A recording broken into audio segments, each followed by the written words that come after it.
Ini naik sepeda ini kenikmatanmu tambah meningkat. Loh, kan bukan kenyamanan loh, kenikmatan. Kenikmatan. Mungkin nanti ada cerita perselingkuhan dunia sepeda paling spektakuler di dunia. Wah. Lihat sana, jangan lihat sana.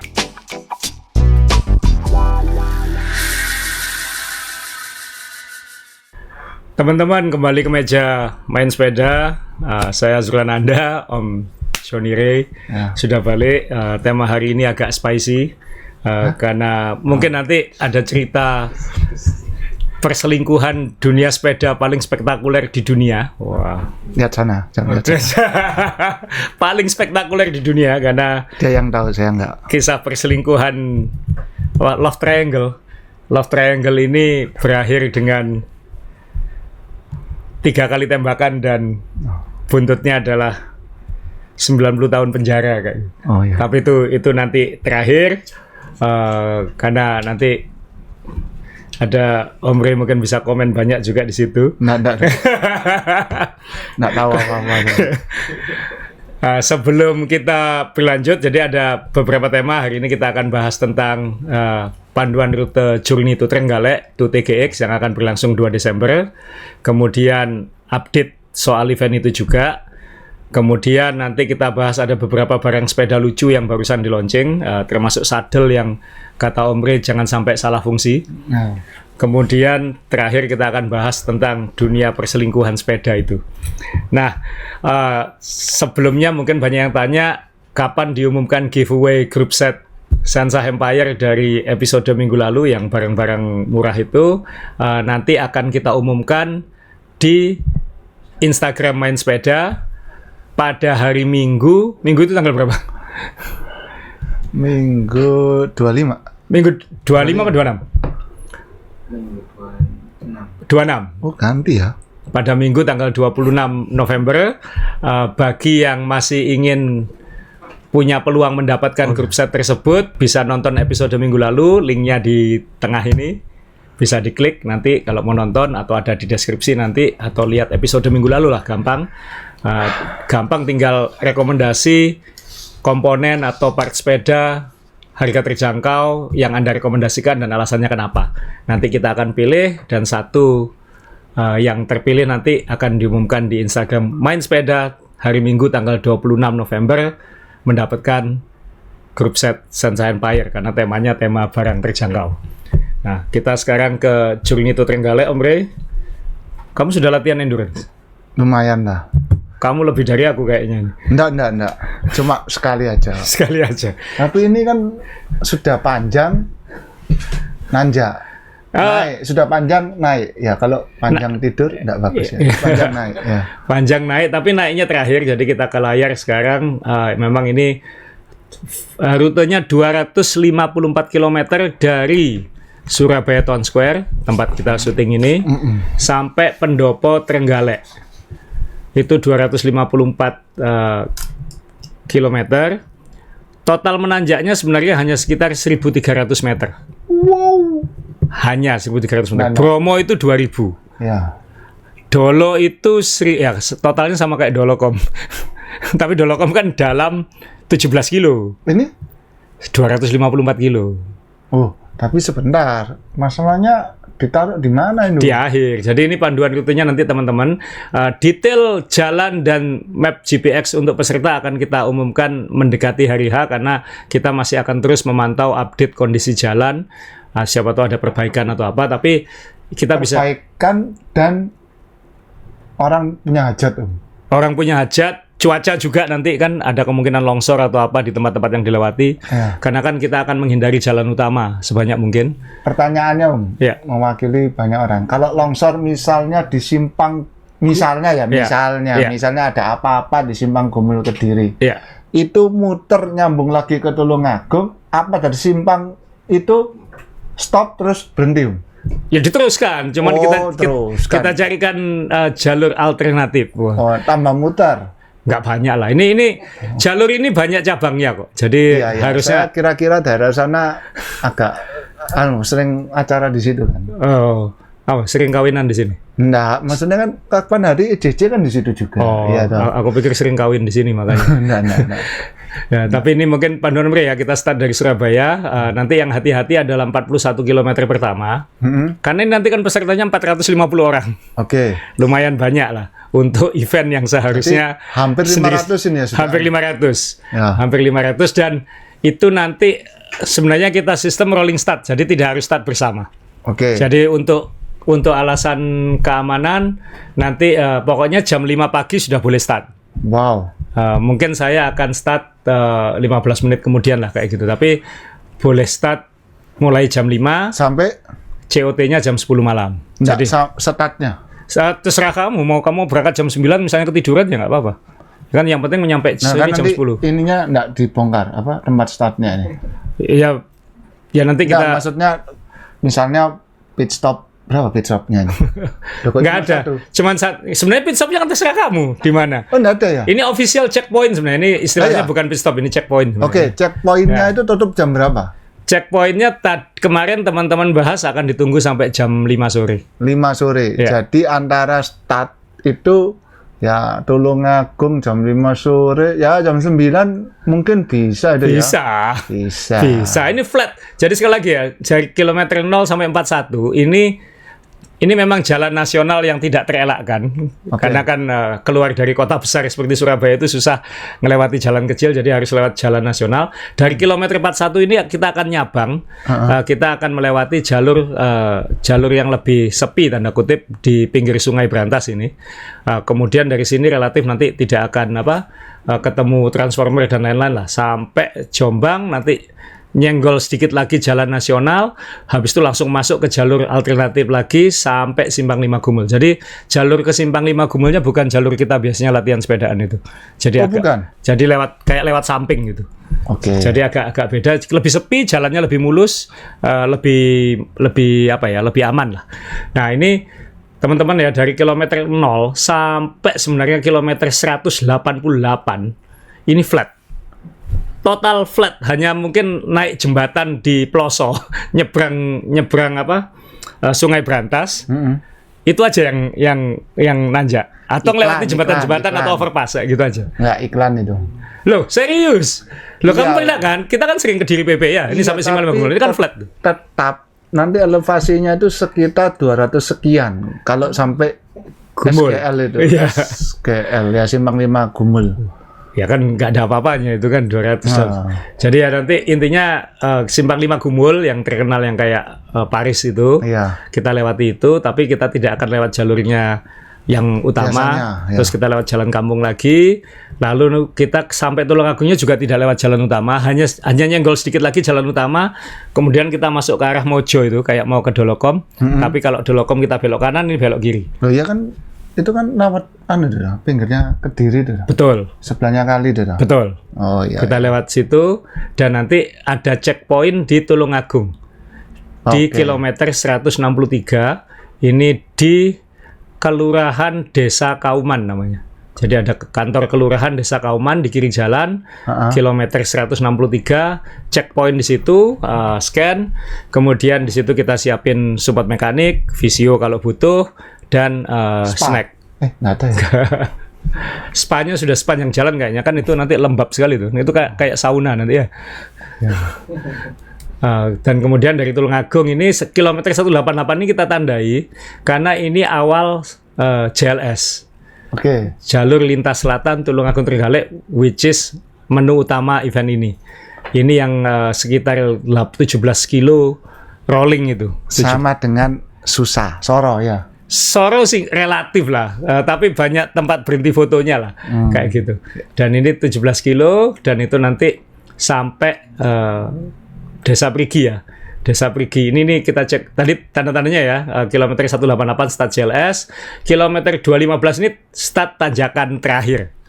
Yang tanjakan yang pendek itu ke di Desa Selawe ke Pasar Sebo namanya. Di Pasar Sebo ini ada minimarket, bisa berhenti di situ untuk istirahat terakhir. Dari situ udah tinggal turun datar sampai finish. Jadi sebenarnya kalau sudah sampai kilometer 222, aku pribadi sudah menganggap itu finish. Karena habis itu tinggal menikmati Turunan 30 ya, turunannya kira-kira 7-8 kilo, habis itu flat, benar-benar flat sampai pendopo. Jadi area yang bagus untuk foto itu dari KM 188 sampai 215. Sampai 215. Nah, jadi saya sarankan Anda ini peserta, tidak ada yang capek sebetulnya. Cuma kepingin foto, makanya berhenti. Iya. Ya. Jadi usahakan manage istirahat sebaik mungkin sehingga ketika sampai di situ masih ada cahaya lah. Nah, ada titipan dari Bupati Trenggalek. Jadi memang JLS ini unik karena sebagian adalah kawasan Tulungagung, sebagian lagi adalah kawasan Trenggalek. Ya. Nah, mohon maaf ini kawasan Tulungagung itu sudah banyak kaki limanya. Oke. Dan itu menutupi pemandangan. Ya. Jadi ya saya khawatirnya nanti ketika kita lewat tanggal 2 Desember itu sudah, mohon maaf, takutnya udah mulai agak kumuh gitu. Nah memang nanti ketika udah masuk Trenggalek itu udah lebih steril karena dijaga, memang nggak boleh jualan. Oke. Jadi ya ada titipan juga, ya kita kan ingin menjaga keindahan alam kan kayak gitu kan. Ini kan mahal, jalan seperti JLS itu mahal, jadi apakah mungkin kita jangan beli minuman atau makanan di situ untuk ini. Jadi bawa suplai kan cuma 18 kilo gudil, tinggal naik turun. Gini Om, yang Trenggalek tadi KM berapa Om? Ini loh, Trenggalek itu kira-kira kilometer apa ya ini? Ini dihitungnya dari 190 sampai 200. Ya kira-kira setelah 12 kilo pertamanya, 10 kilo pertamanya itu masih Tulungagung. 10 kilo pertama masih Tulungagung. Jadi tapi kan, sorry ya, kilometer 188 itu ada warung atau apa, berhenti aja dulu sebelum start. Saran saya ya, berhenti sebelum 190. Jadi penuhi semua supply, istirahat cari toko atau minimarket, istirahat sebelum 190 sehingga Anda bisa benar-benar menikmati JLS. Jadi saat memulai JLS itu fresh. Enak toh? Kan sudah dikasih tips ini. Ya, ini rutenya kan dulu pernah kita bahas, naik turun. Ada 17%-nya memang, tapi ya itu kan kayak kalau kita jalanan pantai kan pasti naik turun. Tapi turunannya juga kencang banget, bisa lari 60 km per jam juga gitu. Average gradientnya cuma 0,9%. Dibagi 16,5 kilo. 0,9 dalam 16 kilo? Iya. Masa ketemu? Ya, ketemu. Karena kan ada 17%, ada minus 17-nya. Kan saling cancel. Iya. Jadi total elevation gain-nya memang 480 meter selama 16,5 kilo. Berarti 900-nya di sebelumnya Om? Enggak dong, setelahnya yang berat. Oh setelahnya. Yang kedua. Yang kedua tanjakan Selawe. Ini pun juga nggak berat sebenarnya. 320 dalam 6,5 kilo ini yang bagian terakhir tadi yang Selawe ke Sebo ini udah pernah kita bahas dulu. Ini memang ada 18%-nya di tengah, tapi average-nya 5,1%. Jadi ini sebenarnya udah terakhir, begitu sampai ujung ini udah anggap udah finish. Jadi 320 tambah 480 kan 900-an. Jadi 400-nya yang di 190-nya itu. Sisanya di belakang 6,5 ya. Jadi ya ini seharusnya godir lah. Di awalnya ini juga sangat godir. Tengah ini, cuman ada tengah ini doang, itu pun kalau es gitu. Setelah itu sampai atas sudah enak, ada landai turun naik turun gitu sampai atas ini. Kan average-nya makin ke atas makin ada yang 4,7%. 13. Nah ini panduan rutenya. Jadi sekali lagi start di Surabaya Town Square tanggal 2 Desember jam 5 pagi, 41 km jalan nasional sampai KM 41, simpang 5 Gumul KM 120, checkpoint bukan pit stop ya, checkpoint di Tulungagung Kelurahan Desa Kauman kilometer 163. Lalu usahakan stop sebelum 188 karena ini start JLS. Jadi cari stop supaya di JLS-nya enjoy. KM 215 mulai tanjakan Selawe dan ending dari semua tanjakan kilometer 222 dan finish kilometer 254. Jadi ya siap-siap lah ya. Ini kita mau nunjukin juga tanjakan untuk climbing coffee ride hari Minggunya. Mau lihat atau nggak usah? Mau lihat lah, yang lain supaya tahu. Ini namanya Dilem Wilis. Total dari pendopo ya. Total dari pendopo sampai finish itu sebenarnya 19,7 kilo. tapi hampir semuanya nanjak. Cuman 20 kilo? 20 kilo total. Dan ini sebenarnya yang berat itu di awal. Begitu di atas ini turun, naik gitu. Jadi beratnya di awal. Ada 18%-nya. Sekali lagi mirip seperti yang lain, tapi totalnya yang berat di sini loh. Kilometer 13-14. Itu 18-nya di mana? Ini nih. Angkanya 8,7. Apanya? Average-nya. Tapi kan merah itu tandanya ada yang curam ya.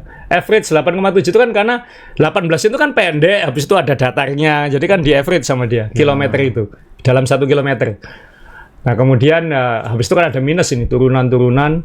Cuman 1% datar. Dalam 1 kilometer loh ini. Ya. Ini dalam 1 kilometer turun. Ini berarti kan 2 kilometer turun, 1 kilometer datar. Datar, berarti ada 4 km yang datar, turun, dan datar, baru habis itu ada nanjak lagi, terus ada agak curam dikit di ujung, tapi nggak kelihatan di average, di 17% ini, baru habis itu sampai di Lem-Wilis. Nah ini yang kalau Surabaya mirip yang mana? Macet ya. Sekitar 20-an loh, 20, 700-an, ya kan? Malah lebih rendah sedikit pacet ini. Karena ini kayak, kalau mau dibilang ekstrimnya kayak nongko jajar sebenarnya. Cuman dia kalau nongko jajar itu kan kayak dipukul rata nanjaknya ya kan. Ya. Kalau ini kan agak berat di tengah-tengah tapi endingnya ringan kayak gitu. Jadi nongko jajar kan nanjak terus sampai akhir walaupun 4%, 3% tapi kan relatif nanjak terus. Ya. Kalau ini kan nanjak sampai sini habis itu turun nanjak. Jadi agak beda, setiap tanjakan pasti punya karakter sendiri. Nanti di atas ini yang penting kan ini cuman 20 kilo total dari start, jadi nanti 2 jam selesai kita perkirakan. Yang santai itu ya, santai. Saya 1 jam seperempat bisa finish. Itu maksudnya itu tidak ngepush ya, itu tempo, maksudnya menikmati nanjak. Tapi itu ini nggak ada COT apa? Nggak ada. Karena kan kita start kira-kira jam 6.30 atau jam 6 atau 6.30, kita lihat situasi, 6.30 kemungkinan. Jadi ya jam 9 di atas sudah pesta kopi kan. Pesta kopi kan kita bisa stay sampai makan siang. Jadi mau nyampe kapan aja kan. Kalau dia nyampe jam 10 kan nggak apa-apa. Yang penting kan nanti jangan sampai ketinggalan undiannya. Karena nanti selesainya jam 12. Jam 11, jam 12 lah. Jam 11 mungkin kita udah undian lah kayak gitu. Iya. Kan kita siapin snack, pesta kopi, segala macam. Dan itu nanti semua door prize, grand prize event ini diselenggarakan di Lem-Wilis hari Minggu. Jadi bagi yang punya rencana pulang, jangan pulang karena ini menarik sekali nih, di atas ini. Tempatnya keren, itu tempat kolonial Belanda. Jadi nanti ada grand prize-nya frame Carbon Wednesday. Jadi pastikan ikut serta. Jadi itu Trenggalek sampai ketemu tanggal 2 Desember. Bisa lihat di mainsepeda.com untuk panduan rute yang sudah saya tulis. Oke Om Ryo, kita ngomongin barang-barang lucu ya. Iya. Mau sadel dulu atau sadel dulu aja? Sadel dulu aja, karena Om Ryo suka sekali sama sadel ini. Enggak, urutannya nih loh. Ini ada. Sebenarnya urutannya botol cage dulu sih. Oh iya, ya botol kalau gitu botol. Nggak mau ngomongin sadel dulu. Nah, botol Botol. ya, sesuai ini. Ya, jadi sebenarnya kan tiap tahun tuh selalu ada barang-barang yang kayak gitu ya. Maksudnya kadang kita pengen beli juga enggak, cuman idenya lucu juga gitu. Jadi ini kita ngomongin bottle cage dari Altitude. Kamu punya kan Altitude? Ya. Nggak punya? Kenapa?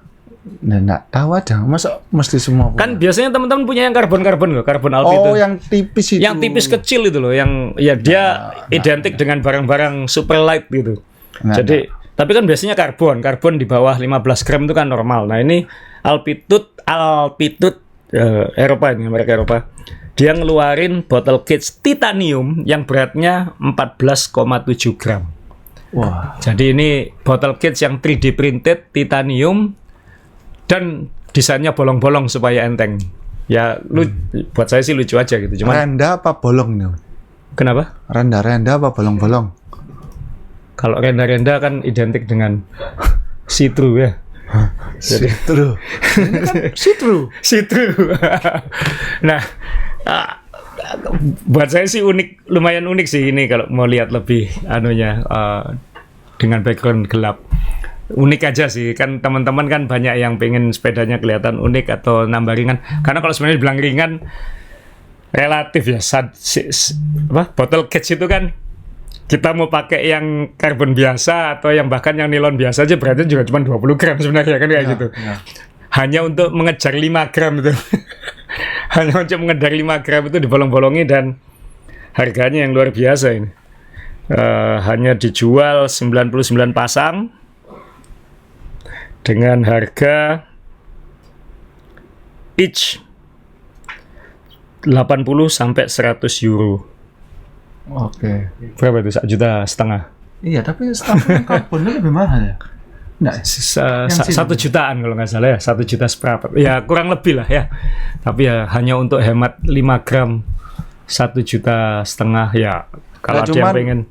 Kalau masalah berat-beratan itu Om ya. Ya. Kita masuk ranah weight Winnie. Ya, itu menurut saya kalau saya berat-beratan ini kurang cocok. Kenapa? Karena seringan-ringannya sepeda, beban pengemudinya itu jauh lebih berat gitu loh. Jadi yang harusnya dibolong-bolongi siapa? Ya, pengemudi apa? Dibolong-bolongi semua. Ya. Tapi ya maksudnya ya sepeda ini kan luar biasa ya. Sudah 100 berapa puluh tahun yang namanya teknologi sepeda ini. 120? Ya pokoknya seumur Bianchi lah kayaknya kan, itu perusahaan sepeda tertua di dunia kan, Bianchi. 130 tahun mungkin ya. Dan itu sampai sekarang masih diutek-utek aja yang kecil-kecil. Sampai botol kecil ini perlu teknologi apa lagi sih? Tetap ada aja yang kurang kerjaan dan mikirin bagaimana caranya bikin ini gimmick baru lagi gitu. Gelitis ya. Harganya sih ya siapa tahu ada yang tertarik, jangan-jangan minggu depan ada di sepedanya Omri. Nah, jadi ya ada lagi lah, maksudnya ide unik bahwa sekarang kan 3D printed titanium itu lagi rame sekarang ya. Sampai ke bottle cage pun sekarang 3D printed. Nah ini yang sekarang komponen yang kayaknya menarik perhatian Omri. Saddle baru dari Inggris, mereknya Saddle Spur. Nah, saya bingung. Ini Anda bahas saddle setelah lihat film 50 Shades itu apa gimana ini? Gak tahu ini belinya di toko sepeda atau di sex toy ya. Iya. Ini untuk laki atau perempuan Om Rey? Loh ini ya apa ngomongnya? Kalau laki kita banyak di Inggris mungkin ya.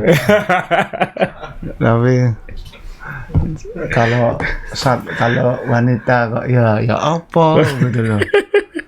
Karbon loh. Itu karbon. Harusnya karbon bawahnya itu tadi. Pongkol itu. Iya. Tapi nggak getar kan? Kamu tempel pompamu di bawahnya situ, nyalakan kan getar itu langsung. Sama kena vibrasi aspal. Ini nih speknya nih. Anda kok semangat sekali gitu ya? Gak. Saya juga. Enggak, soalnya saking sulit dipercayanya aku harus baca speknya ini. Kita print speknya. Flat profile, short nose, modern kan sukaanmu itu. Flat, short nose, kesukaanmu ya. Pendek, betul. Dengan pressure relief channel, berarti ada lubang di tengahnya ya. Terus kemudian flexible base, wah berarti ada meredamnya bisa. Lebarnya 130, ideal untuk agresif itu. Aku suka yang 130-an ya.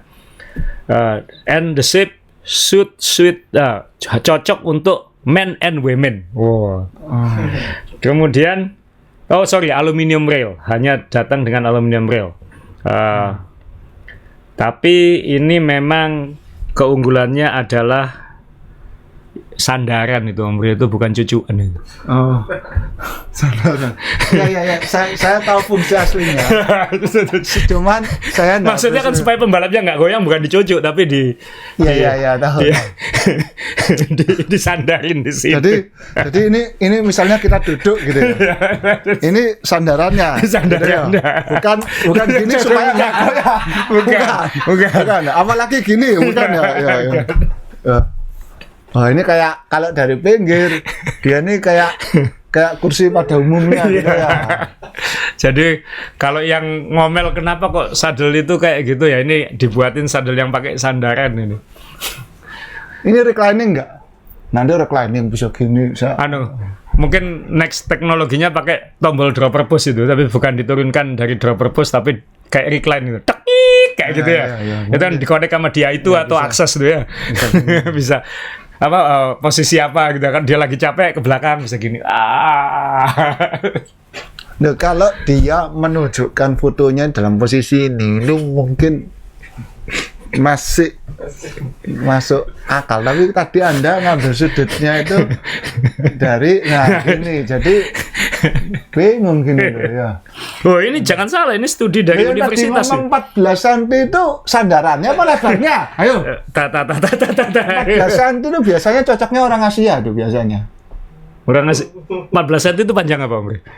Lebar 130 mili lebarnya dong. Lebarnya 130 cm dah. 130 apa? 130 lebarnya. Itu seat bone apa? Bukan tingginya itu ya? Seat bone apa, tulang duduk itu ya. Bukan tingginya itu ya? Bukan. Oh iya. Nah, tapi harus kita akui lah, sekali lagi dunia sepeda ini 130 ada aja. Terus pilihannya itu bentuknya cuma gini toh, nggak ada bentuk lain? Belum. Oh ya, oke. Nggak tahu mau dibentuk siapa. Tapi ingat nggak, kita dulu ke Taipei, ke Taiwan, kan ada yang jualan sadel yang sayap gitu loh. Iya. Jadi sadelnya tuh nggak ada ke depannya gini, cuman nyamping pinggir gini aja. Jadi kayak sayap gini kita dudui. Maksudnya kan, nah ini ada ide lagi dikasih sandaran gini kan.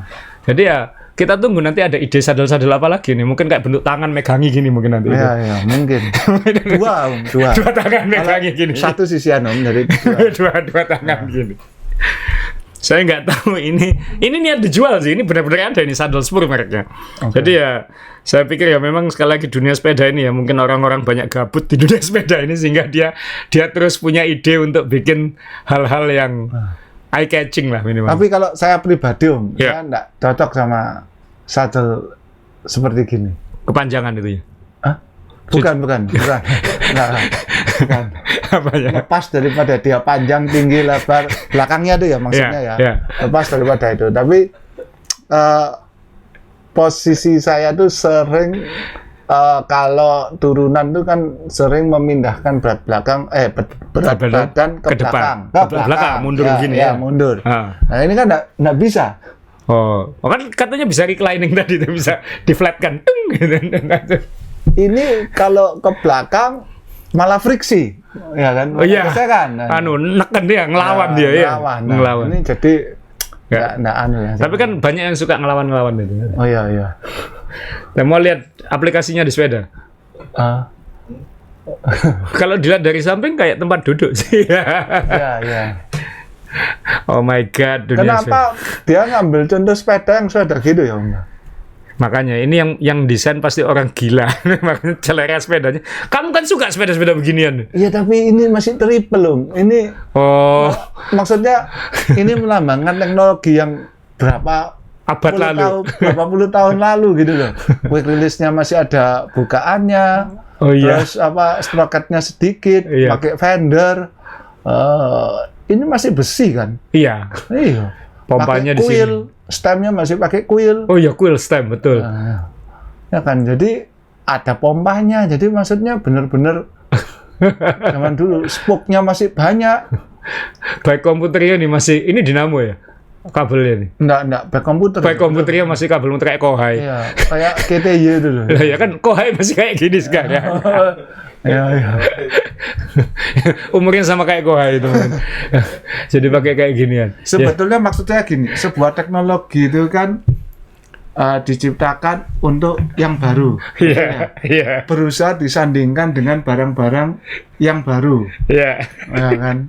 Berusaha untuk dipasangkan, diserasikan sama yang baru. Yang baru. Contohnya seakan-akan kalau dipasang di sepeda ini seakan-akan teknologi ini sudah lama, padahal ini kan jadi baru. Salah presentasi ini ya. Iya, mestinya kan misalnya dipasang di Dogma gitu ya. Ya, Dogma apa kan, ini baru pakai sadel ini. Mungkin ada yang mau kan karena Dogma aja pakai ini. Cervelo S5 pakai ini gitu ya. Jadi kamu nggak mungkin melorot ke belakang gitu loh. Terus dibujui bilang tuh fairing kayak MotoGP gitu kan, kasih sayap gitu ya. Kasih V-wing atau apa kayak gitu. Ini sepeda ini kenikmatanmu tambah meningkat. Loh, kan bukan kenyamanan loh, kenikmatan. Kenikmatan.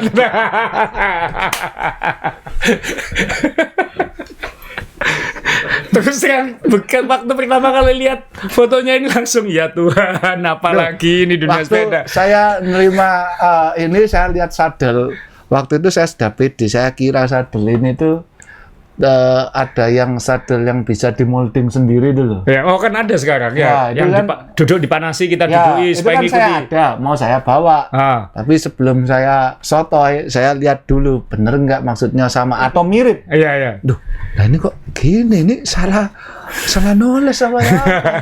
Terus ternyata bener ya. Kamu sudah nyoba itu sadel yang bisa bentuk itu? Bisa. Apa sudah. namanya? Reform apa? Iya, reform. Betul. Enak? Nah. Enak atau belum enak?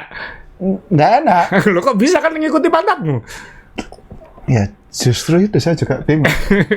Padahal saya ini jelas imbalance. Jadi iya, Kak, Omri ini agak miring ya. Ya, memang imbalance. Jadi sebenarnya bukan isi kepalanya, memang kalau duduk agak miring ya. Ya. Kan nggak tahu. Nggak tahu. Jadi ya, tapi ketika waktu dicetak itu sisian memang. Kelihatan kalau miring. Kelihatan miring. Ya. Sadelnya. Ya. Bukan ininya loh, bukan enggak ada ininya, enggak ada. Tapi kalau dipakai itu jadi aneh. Lebih biasa yang ya rata aja gitu aja. Gitu. Jadi belum merasakan manfaatnya. Belum. Sudah dicoba jauh-jauhan. Deket sakit. Ya mungkin kan sadelnya mengikuti bentukmu, lalu bentukmu mengikuti bentuk sadelnya, sama aja lah, beli sadel biasa. Iya ya, itu looping ya akhirnya ya. Yang sadel itu teman-teman paling personal di antara semua komponen sepeda ya. Ya. Apa yang Omri suka, saya belum tentu suka. Apa yang saya suka, Omri pasti belum tentu suka. Ya. Dan itu karena paling dekat sama hal personal. Betul. Ya. Dan kita kan sebenarnya bukan duduk juga kan, kita kan kayak nyangga sebenarnya ya. Ya. Posisi. Jadi kalau ditanya kenapa kok posisi sadelnya modelnya kayak gitu, karena kita sebenarnya nggak duduk. Kalau kita posisinya udah bener, tekniknya sudah bener, kita sebenarnya hanya nyangga di sadel itu kan ya. Ya. Karena beratnya itu sudah dibagi tangan sama sadel dan kaki. Ya. Kaki. Kontak poin 3 itu ya. Ya itulah. Ya mungkin dikasih cucuan begini mungkin supaya diem. Coba buktikan kalau sadel itu bukan tempat duduk ya, maksudnya tempat nyangga aja tuh gini. Kita ini kan kebiasaan pakai klit ya. Itu mau nggak mau kita tuh kakinya nyangga di pedal. Betul ya. Coba dibuka, klitnya dibuka dua-dua kan. Langsung nggak enak. Iya, bebannya langsung ke pantat. Langsung ke bokong kan, ke pantat kan. Itu langsung nggak karu-karuan. Maksudnya keseimbangan juga beda. Titik beratnya langsung cuman jadi 2, tangan dan pantat. Betul. Gitu. Jadi kalau tangan semua salah, pantat semua salah, kaki semua salah. Jadi benar-benar badan kita sebenarnya. Jadi kayak badan kita menyatu dengan sepeda sebenarnya kayak gitu. Ya itu soal sadel. Nah, Omri ini kan setelah ini kita mau ngomongin soal miniatur. Jadi kebetulan saya kaget karena ini masuk media asing. Jadi ngomongin soal pembuat miniatur dari Indonesia. Wah. Nah ini gambarnya, tapi kita produk ada lokal ini Om ya. Produk lokal dan kebetulan kita juga pesen. Oke. Di depan Omri ini sudah ada. Ya. Ini replika dari Wednesday Journey KS yang dipakai Zaki Wardana, Gowes Trans America Bike Race, finish urutan 5 tahun ini kemarin, bulan Juni apa Juli? Bulan Juli. Dan sepeda ini saya kan punya koleksi miniatur F1 segala macam. Jadi ketika ngelihat ada yang bikin miniatur, saya minta tolong pesankan. Ternyata agak lama sekarang Indiannya, bisa 2 bulan.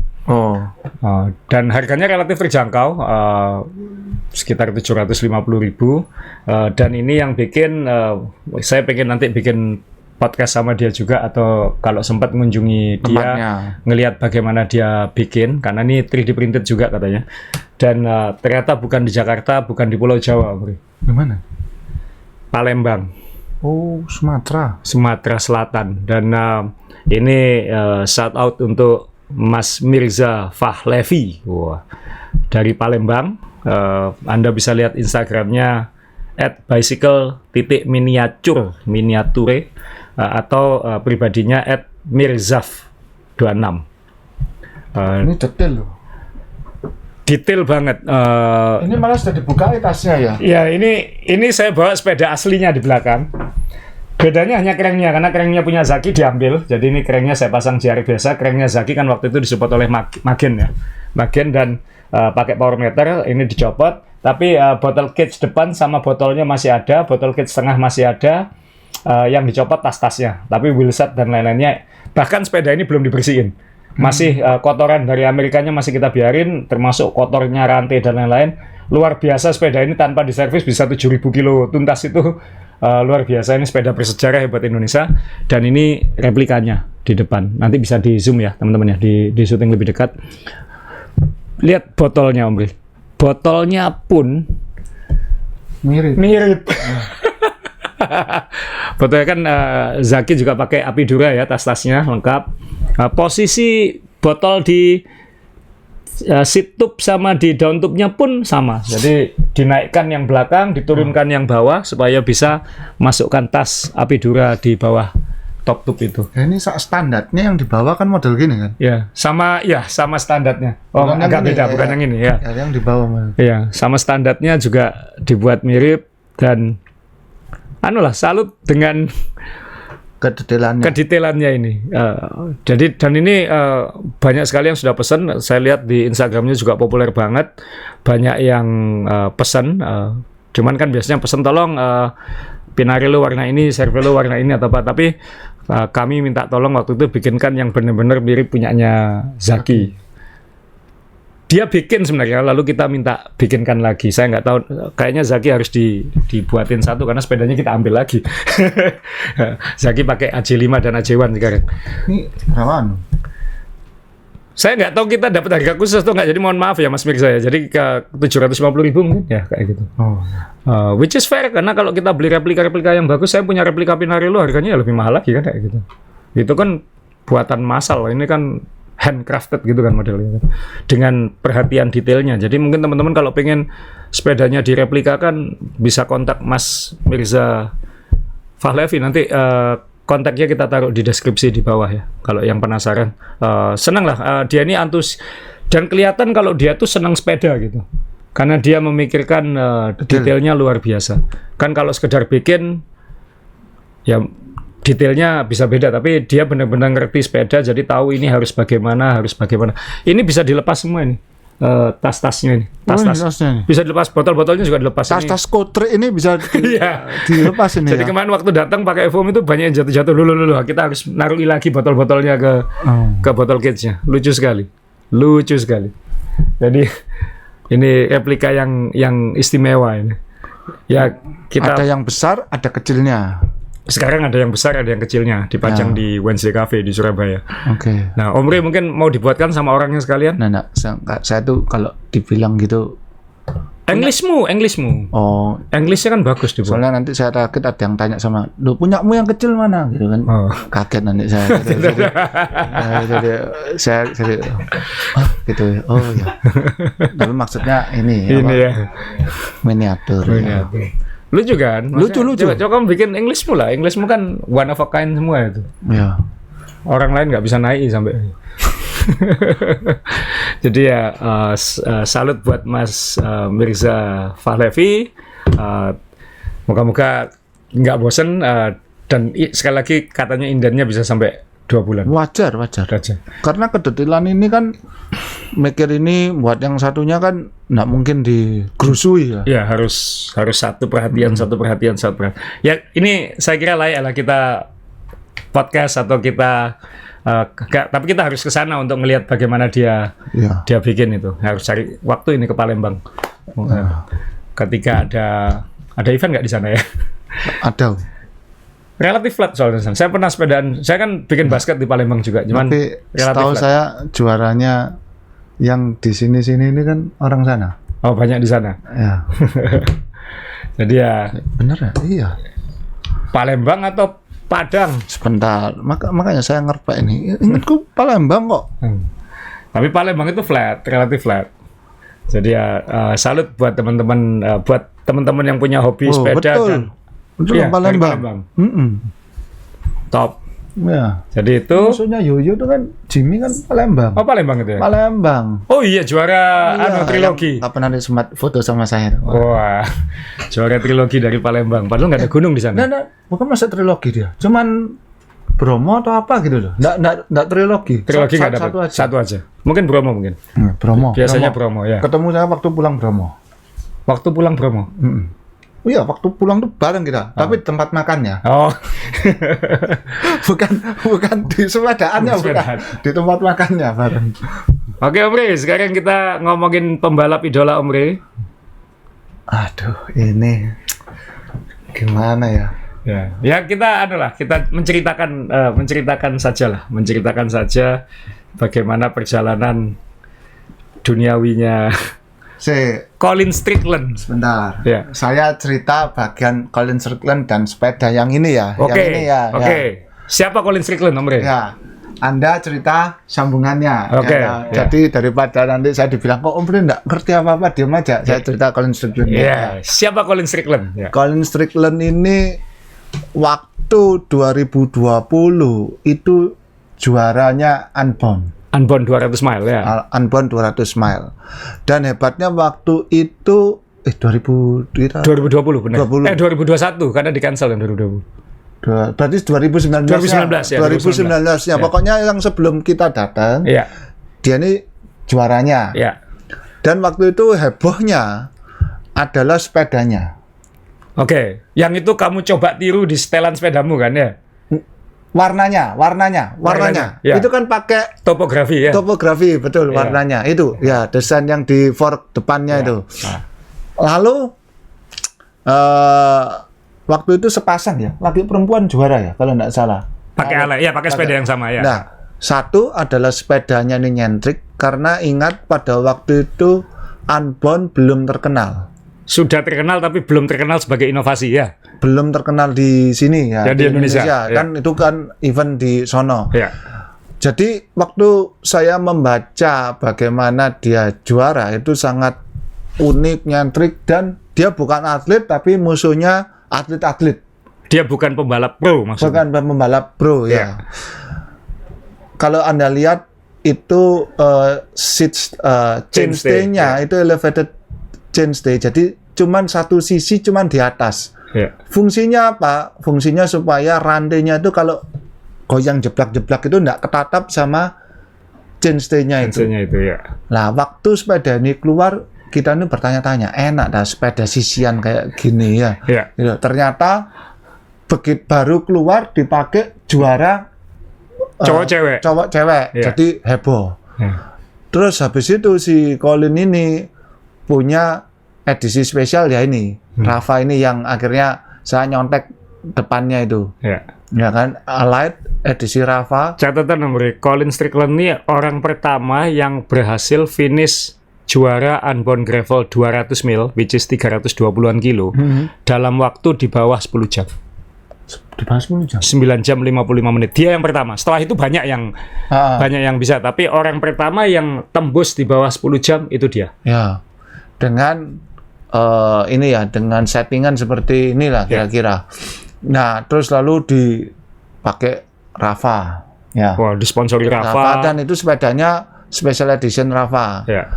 Nah, sebetulnya tahun 2021 ketika kita ke Unbound yang pertama, saya 100 mil dan Om Asa 200 mil itu, Colin Strickland ini sudah geser ke Specialized. Sudah ganti sponsor ya? Ya, sudah ganti sponsor. Dan pada waktu itu sudah disiapkan luar biasa. Maksudnya itu clothing line-nya ada, sepedanya khusus. Ya. Dan kita ini kepingin ketemu sama, jagoan si ini nih, apa? Om Rey itu obsesi banget sama ketemu dia lah, kayak gitu ya. Ya, karena bannya apa kan jadi referensi waktu itu ya. Dia pakai ban apa? Dia pakai apa kayak gitu ya. Karena enggak banyak waktu itu referensi untuk Unbound itu enggak banyak. Betul. Setelah 2021, 2022 itu sudah banyak fair-nya, sudah banyak pameran, latihan, media juga membahas dari edusinya ya kan. Detailnya kan kita sendiri sudah ke sana lihat pamerannya itu mulai tas, sepeda, ban komplit. Jadi bisa tahu. Jadi ini masih 2019-2020, jadi masih sampai 2021, kita ikutnya 2021. Ya kan masih buta-buta gitu, masih ngeraba-ngeraba gitu. Nah, terus kita menjelang berangkat dengar ada cerita itu. Intinya 2021 dia masih ikut, kita nggak ketemu karena kan memang terpisah, sulit ketemu. 2022 kan kita ikut lagi. Nah, kejadiannya itu sebelum kita ikut 2022. Oh, yang 2022 ya? 2022. Oh ya, maaf. Dari yang 2022 ya? Itu nggak ketemu 2021 ya? Kita nggak sempat ketemu, dia sudah finish, kita masih telesotan di jalan. Oh ya. Berarti yang pas itu 2021. Sudah. Oh, jadi 2022 itu lebih booming lagi dah. Lebih booming lagi. Karena pandeminya sudah mau habis tuh ya. Sudah mau habis. Nah, kita juga waktu itu ngelihat dia mau ngapain segala macam. Wah, ini sekalian pasti keren. Tapi ternyata dia nggak ikut 2022. Karena kita sudah pernah 2021, akhirnya sudah kayak keracun-racun gitulah ya. Oh, ini mestinya gini, niru dia nih. Jadi jagoannya ini Ian Boswell. Itu ya unda-undi lah, maksudnya yang mau ditiru ini ya, yang soal mau ditiru, bukan perkara banter ya, jadi mau yang ditiru, pokoknya maca yes gitu loh. Setelannya kayak gini gitu kan yang penting gaya, kalah kaki urusan belakang. Yang penting aksi dulu ya. Gitu. Jadi 2022 waktu kita masih siap-siap ya. Apa sudah berangkat ya? Kita berangkat itu sudah kejadian. Tapi jadi waktu kita nyampe lagi rame-ramenya. Ya. Jadi akhirnya tahun 2022 dia nggak ikut. Nah, ramenya apa? Mas yang cerita. Saya cuma cerita sejarahnya Colin Strickland. Jadi teman-teman, bicara soal sepeda dan selingkuh, kasus paling terkenal di dunia tentang cinta segitiga, perselingkuhan. Saya juga dengarkan. Ya, adalah Mr. Colin Strickland. Gimana, Pak? Jadi, ini kan top ya, kuat segala macam. Nah, dia itu punya teman. Bukan istri. Jadi pasangan, partner bisnis bersama. Bisnisnya dia itu kalau nggak salah reparasi karavan loh. Kayak apa? Kendaraan besar-besar gitu. Bisnis itu dia bangun bersama perempuan ini yang juga guru yoga. Cyclist juga, tapi bukan cyclist serius. Nah, tapi mereka ini hubungannya itu putus sambung. Kan kalau kita ingat serial Friends ada We're on a break gitu. Nah, waktu 2021 saat mereka, nama perempuannya ini Caitlin Armstrong. Kemudian ketika mereka on a break, Colin ini pacaran sama pembalap gravel. Namanya Moriah Wilson. Wah, top itu. Top waktu lagi naik daun, calon juara juara salah satu terbaik dalam sejarah Amerika lah kayak gitu. Pacaran, tapi terus putus, terus kemudian balik lagi sama Caitlin Armstrong ini. Nah, yang terjadi kemudian tahun 2022 sebelum ikut Unbound bersama kita, kan harusnya start bareng kita itu kan. Nah, sebelum start sama kita, Unbound itu main tanggal berapa? Awal Juni kan ya? Lupa. Kejadiannya itu tanggal bulan 11 Mei. Jadi pas kita mau berangkat. Pas kita mau berangkat. Kita berangkat. Lama banget. Kita berangkat seminggu kemudian ya. 20-an kita berangkat. Rasanya sudah kejadian waktu itu. Jadi tanggal 11 itu kejadiannya. Oh, masih dicari waktu itu kan? Waktu kita di Amerika, waktu kita nyampe orangnya lagi dicari. Jadi waktu kita nyampe Amerika lagi rame-ramenya. Gitu. Nah, tanggal 11 Mei 2022 saat persiapan Unbound Gravel. Betul. Mereka kan tinggalnya di Austin, Texas. Wah, kita kan juga ke Austin, Texas. Betul, yang barbecue tuh. Barbecue sama tokonya Lance Armstrong itu. Nah, ketika itu Mo Wilson ini latihannya juga di Austin, Texas, kayak kita. Kayak kita. Kadang-kadang tempatnya aja loh ya, tempatnya aja yang jadi kita. Karena dia barusan ikut event di Texas. Event pemanasan. Nah, janjian mereka berdua ini karena tinggalnya Colin Strickland sama Caitlin Armstrong itu tinggalnya di Austin juga gitu. Tempat tinggalnya. Nah, mereka janjian ketemuan di Austin. Beritanya mereka itu bukan hanya makan malam bareng tapi juga renang bareng. Tapi ngakunya nggak ngapa-ngapain, cuman renang dan makan. Tapi memang dulu pernah pacaran. Iya, ya nggak usah jelaskan sih. Iya. Nggak usah lihat sini, lihat sana aja. Jadi ini kok rasanya Anda bisa membayangkan ya? Iya, Nah, kayaknya Caitlin Armstrong ini tahu ini cowokku ini lagi balik lagi sama ini gitu. Wah, cemburu buta dia. Ya. Cemburu buta dia. Habis Colin Strickland itu nganter Mo Wilson ini balik ke rumah temennya, penginapannya. Colin Strickland pulang kan? Ya. Caitlin Armstrongnya datang. Tak.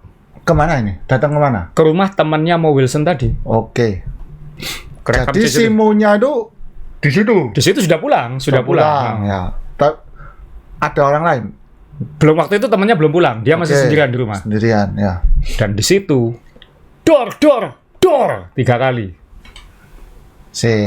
Langsung dornya, jangan langsung dornya. Datang, ditemui. Ya. Jadi tidak tahu waktunya dari datang sampai keluar lagi itu lama nggak? Detailnya dia harus ngikutin persidangannya lengkap sih. Tapi yang jelas dia datang ngelabrak, ditemui, mungkin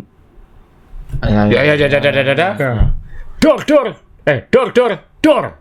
Detail ya. Detail. Dor ya. Karena kepala 2 kali, badan sekali ya. Kalau nggak salah begitu. Ya, Yang di badan tuh katanya ketika sudah mati. Jadi untuk memastikan kayak gitu. Oke. Texas ini bos gitu. Ya, terus sudah. Habis itu Caitlin ini lari.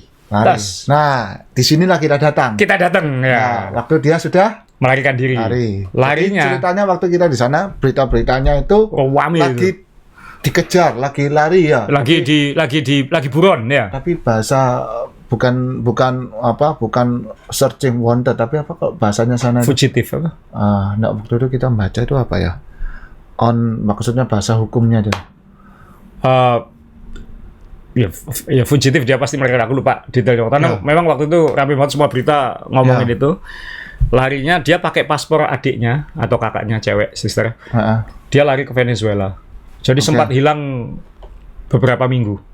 Jadi dicari di Amerika nggak ketemu karena terakhir kerekam itu di bandara di New York. Gitu. Terus habis itu nggak ketahuan di mana. Nah, ketahuannya ternyata di Venezuela. Ya, akhirnya kan tahuan dicari ini jam itu, hari itu penerbangan kemana aja, siapa aja yang kira-kira mirip. Dan ternyata dia pakai paspornya saudaranya kan, jadi ketahuan. Di Venezuela ditangkap. Konyolnya di Venezuela kan sempat beberapa minggu, jadi dia sempat butuh cari uang kan. Jadi guru yoga lagi ya ketahuan.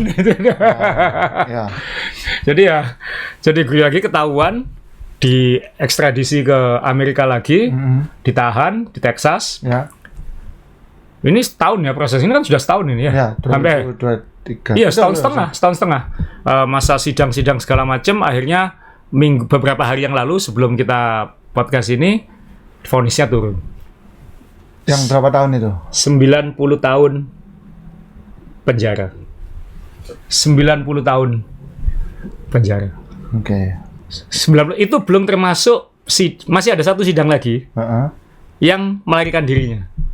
Itu katanya bisa tambahan lagi 10 sampai 20 tahun. Oke, ya. Kan kalau di Amerika kan per kasus disidangkan terpisah gitu. Jadi pembunuhan first degree murder-nya, pembunuhan kelas terberatnya ini sudah diputuskan, juri kan pakai juri memutuskan bersalah, disanksi hukum 90 tahun penjara, dan sekarang akan ada tambahan lagi. Ya, intinya seumur hidupnya.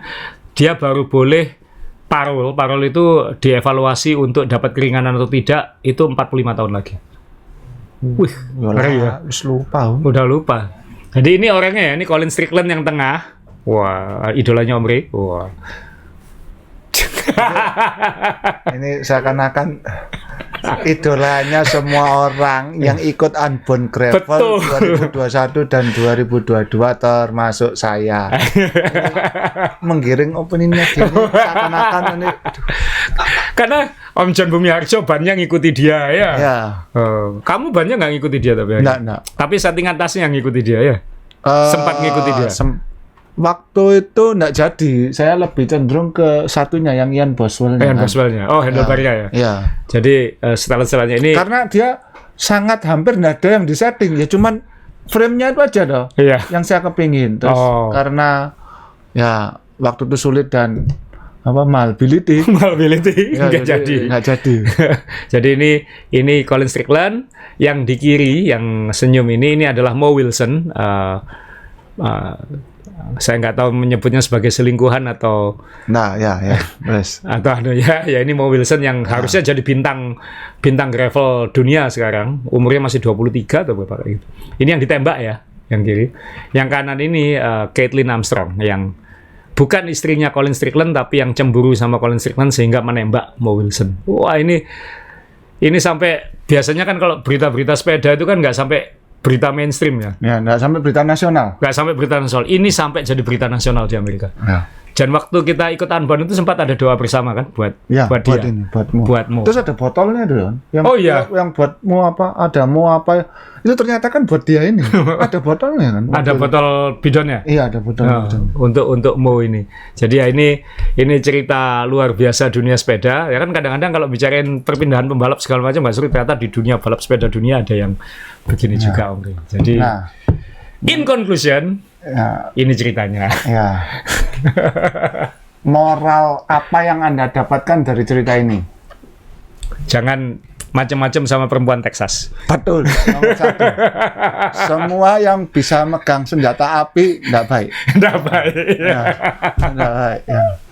Jadi, untung di Indonesia nggak ada pistol. Betul. Itu nomor 2. Jadi Anda harus bahagia dan menurut saya harus dipertahankan.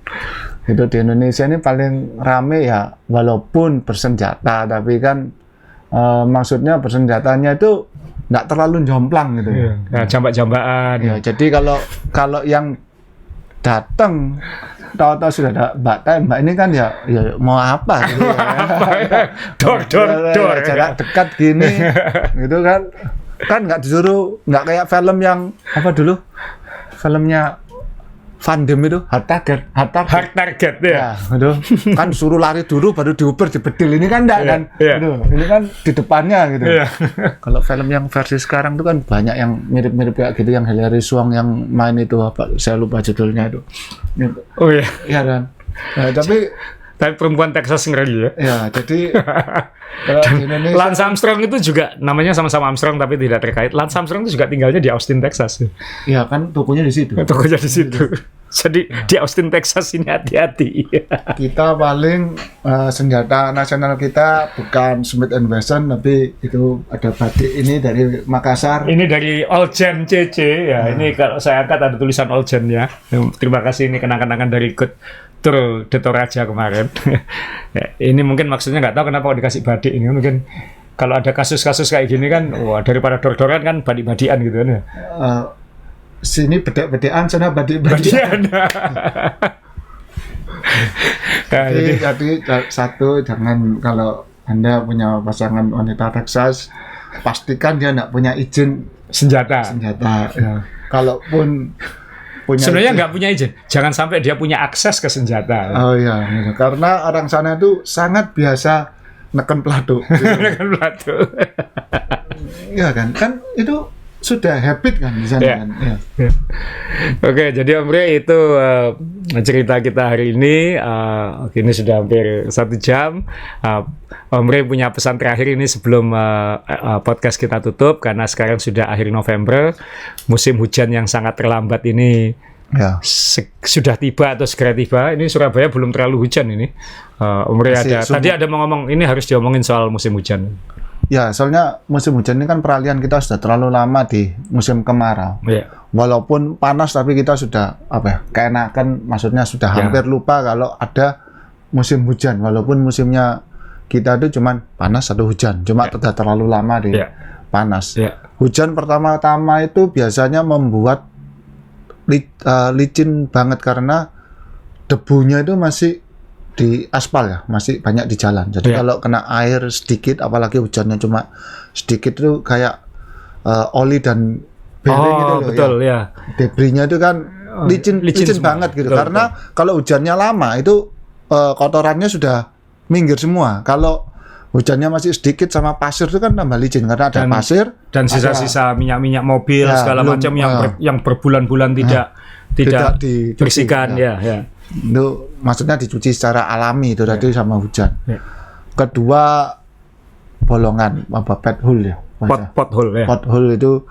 Jadi karena kalau ada genangan yang bolong itu, walaupun bolong segini itu kelihatan rata sama aspalnya kan.